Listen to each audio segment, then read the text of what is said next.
Marwari media आप देख रहे हैं। आज है 13 अगस्त 2026 गुरुवार का दिन। हिंदू तिथि सावन माह के शुक्ल पक्ष की प्रतिपदा। नजर डाल लेते हैं आज की बड़ी खबरों पर। शुरुआत कर देते हैं देश की बड़ी खबर के साथ। बड़ी खबर, देश में महंगाई लगातार बढ़ रही है। आलू प्याज जैसे खाने पीने की चीजों के दाम बढ़ने से रिटेल महंगाई लगातार 7वें महीने बढ़ी है। जुलाई में यह 4.45% रही। 12 अगस्त को रिटेल महंगाई के आंकड़े जारी हो गए हैं। खाने पीने के सामानों की महंगाई यानी फूड इन्फ्लेशन जुलाई में बढ़कर 5.52% पर पहुंच गई है। जून में यह आंकड़ा 5.32% पर था। आगे बढ़ेंगे। देश की एक और बड़ी खबर, भारतीय खाद्य सुरक्षा और मानक प्राधिकरण ने पान मसाला की पैकेजिंग में इस्तेमाल होने वाले प्लास्टिक को बैन कर दिया है। नए नियमों के तहत कंपनियां अब सिर्फ पेपर, टिन का ग्लास कंटेनर से ही पान मसाला पैक कर बेचेगी। कंपनियों को नए इको फ्रेंडली विकल्पों की तरफ जाना होगा। और बड़ी बात यह है, यह नए नियम तुरंत लागू हो गए हैं, यानी कि सरकार ने पान मसाला की पैकेजिंग में इस्तेमाल होने वाले प्लास्टिक को बैन कर दिया है। नए नियमों के तहत कंपनी अब सिर्फ पेपर, टीन का ग्लास कंटेनर में ही पान मसाला पैक कर बेच सकेगी। बहरहाल आगे बढ़ जाते हैं। राजस्थान से बहुत बड़ी खबर, प्रदेश के 5000 से अधिक आबादी वाले शेष 192 गांवों को भी जल्द अटल प्रगति पथ की सौगात मिलने वाली है। राज्य सरकार ने इन गांवों में सड़क निर्माण एवं सुदृढ़ीकरण के लिए 381.91 करोड़ रुपए की वित्तीय स्वीकृति जारी की है। इसके तहत प्रदेश के 28 जिलों के 192 गाँव एवं आबादी क्षेत्रों में करीब 286 किलोमीटर सड़क का निर्माण और सुदृढ़ीकरण किया जाएगा। मुख्यमंत्री भजनलाल शर्मा ने कहा है कि राज्य सरकार का लक्ष्य राजस्थान के प्रत्येक गांव और आबादी क्षेत्रों को बेहतर सड़क कनेक्टिविटी उपलब्ध करवाना है, ताकि विकास का लाभ अंतिम छोर तक आसानी से पहुंच सके। उन्होंने कहा कि सड़क महज आवागमन का माध्यम नहीं, बल्कि शिक्षा, स्वास्थ्य, रोजगार, व्यापार और ग्रामीण अर्थव्यवस्था को गति देने वाली महत्वपूर्ण आधारभूत सुविधा है। सीएम ने कहा कि अटल प्रगति पथ बनने से ग्रामीण क्षेत्रों में आवागमन सुगम होगा। खैर, अगली बड़ी खबर की ओर बढ़ जाते हैं। मुख्यमंत्री भजनलाल शर्मा का एक और संवेदनशील फैसला लिया गया है। झुग्गी झोंपड़ियों में रह रहे घुमंतु लोगों के पक्के मकान का सपना पूरा किया है। घुमंतु समाज के लिए यह मुख्यमंत्री भजनलाल शर्मा की बड़ी सौगात है। जेडीए ने घुमंतु समुदाय के 443 परिवारों को मुफ्त फ्लैट आवंटित किए हैं। आज सुबह 10 बजे कॉन्स्टिट्यूशन क्लब में आवंटन पत्र और चाबियां मुख्यमंत्री सौंपेंगे। इसके साथ ही मुख्यमंत्री आवंटन पत्र भी प्रदान करेंगे। विमुक्त घुमंतु और अर्ध घुमंतु परिवारों को उनके घर की चाबी मिलने से उनको बड़ी सौगात मिलेगी। आपको बता दूं, इससे पहले भी हजारों घुमंतु परिवारों के लिए जमीनों के पट्टे वितरित किए थे। घुमंतु बच्चों की पढ़ाई के लिए मोबाइल सरकारी स्कूल भी संचालित किए जा रहे हैं। 443 मुफ्त जेडीए फ्लैट्स के आवंटन से इन परिवारों का जीवन स्तर और बेहतर हो सकेगा।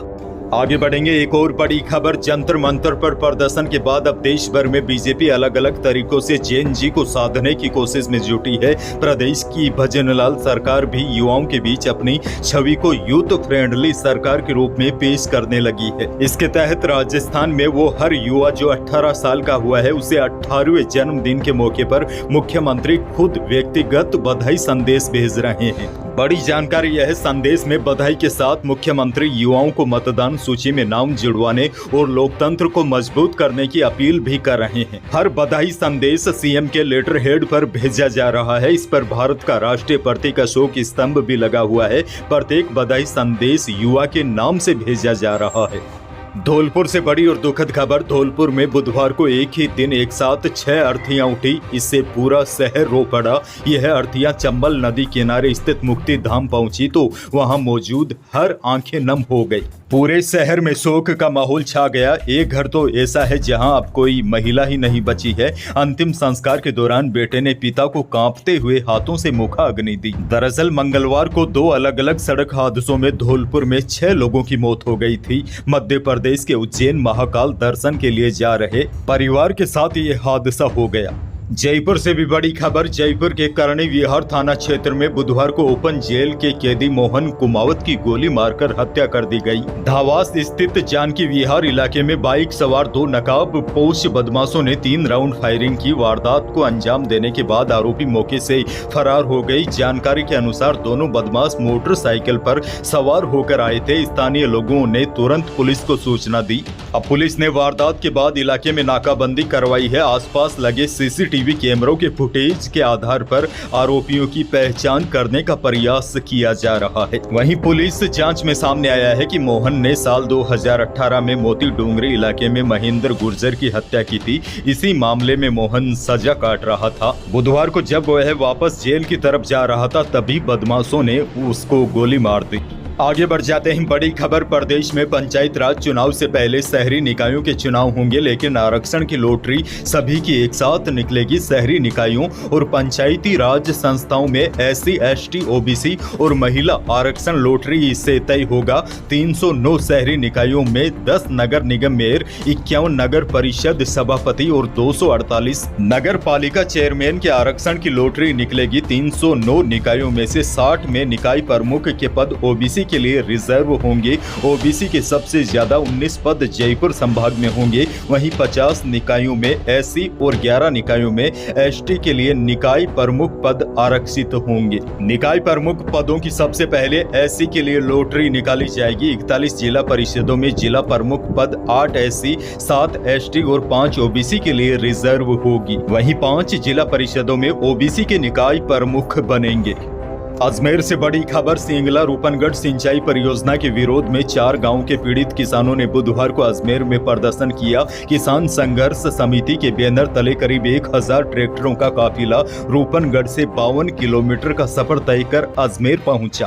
प्रशासन ने ट्रैक्टरों को रोकने के लिए कलेक्ट्रेट से करीब 1.5 किलोमीटर पहले शास्त्री नगर पुलिस चौकी के पास क्रेन, डंपर और बैरिकेड्स लगाकर रास्ता बंद कर दिया। इससे किसान और भड़क गए और सड़क पर ही धरना देकर बैठ गए। इस दौरान 1000 से ज्यादा पुलिस कर्मियों को तैनात करना पड़ा। दरअसल आपको बता दूं, किसान 32 साल पुराने अवार्ड को रद्द करने की मांग कर रहे हैं। ज्ञापन में किसानों ने 8 जुलाई 1994 के अवार्ड को रद्द करने की मांग की है। किसानों का कहना है कि सिंगला बांध बनने के बाद आज तक उसमें पानी की एक बूंद भी नहीं आई है। किसानों का कहना है ऐसे में बिना उपयोगिता वाले बांध के लिए हजारों बीघा उपजाऊ कृषि भूमि का अधिग्रहण पूरी तरह औचित्यहीन है। आगे बढ़ेंगे, श्रीगंगानगर जिले से बड़ी खबर। गोगामेड़ी मेले में पहुंचने वाले श्रद्धालुओं के लिए रेलवे ने हनुमानगढ़ सादुलपुर मेला स्पेशल ट्रेन के संचालन के फेरे बढ़ा दिए हैं। साथ ही में श्रीगंगानगर बांद्रा टर्मिनस ट्रेन का गोगामेड़ी स्टेशन पर अस्थायी ठहराव भी दिया है। अगली बड़ी खबर की ओर बढ़ जाते हैं। इंटरनेशनल मार्केट की तेजी का असर जयपुर सराफा बाजार में भी साफ तौर पर दिखाई दिया। चांदी 4000 रुपए की छलांग लगाकर 2,44,000 रुपए प्रति किलो पहुंच गई। शुद्ध सोना भी 1300 रुपए बढ़कर 1,57,000 रुपए प्रति 10 ग्राम रहा और 22 कैरेट यानी कि जेवराती सोना भी 800 रुपए तेज होकर 1,44,000 रुपए प्रति 10 ग्राम रहा।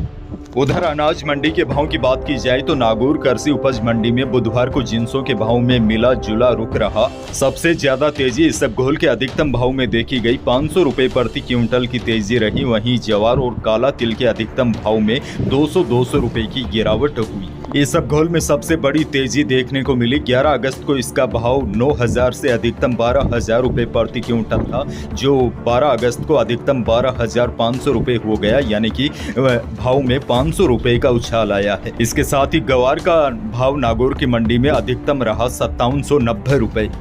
मौसम को लेकर बहुत बड़ी खबर। राजस्थान में बुधवार को जयपुर, चित्तौड़गढ़, सलूम्बर, उदयपुर, डूंगरपुर, बांसवाड़ा, सवाई माधोपुर समेत कई जिलों में भारी बारिश हुई। सलूम्बर के सेमारी में 5 घंटे में 5 इंच पानी बरसा। वहीं उदयपुर के झाड़ोल में 5 घंटे में 4.25 इंच बारिश हुई। लगातार बरसात के कारण चित्तौड़गढ़ का देवलिया बांध छलक गया है। वहीं राउत भाटा के खोखी बांध की दीवार टूटने से 300 बीघा फसल खराब हो गई। सलूम्बर में कलेक्टर आवास के बाहर पानी भर गया। बांसवाड़ा में सड़कों पर नदी की तरह पानी बहने लगा। सवाई माधोपुर के चौथ का बरवाड़ा में दुकानों तक पानी घुस गया। अब देखिए, पूर्वी राजस्थान में लगातार भारी बारिश हो रही है। हालांकि पश्चिमी राजस्थान में इस बार बारिश की गतिविधियां उतनी तेज नहीं है जितनी हर बार होती है, फिर भी हल्की से मध्यम बारिश का दौर जारी है। अब बड़ी जानकारी यह है, आज तो बारिश की गतिविधियां प्रदेश के अधिकांश भागों में जारी रहने की संभावना है, लेकिन कल यानी कि 14 अगस्त से राज्य में मानसून कमजोर होगा